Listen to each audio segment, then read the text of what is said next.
Hello అండి, ముందుగా అందరికీ నాకు స్వయం సమాచారం ఛానల్కి స్వాగతం.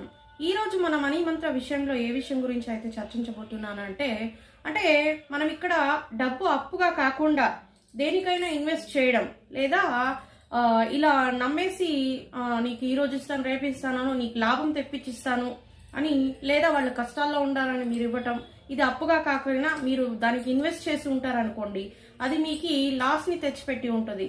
మీకు దాదాపుగా లాస్ అయిపోయి ఉంటారు. అలాంటి ధనాన్ని మీరు తిరిగి పొందాలి అంటే మీకు ఏకైక మార్గం ఏంటి అంటే శ్రీదేవి భాగవతం అనే పురాణ గ్రంథాన్ని చదవాలండి.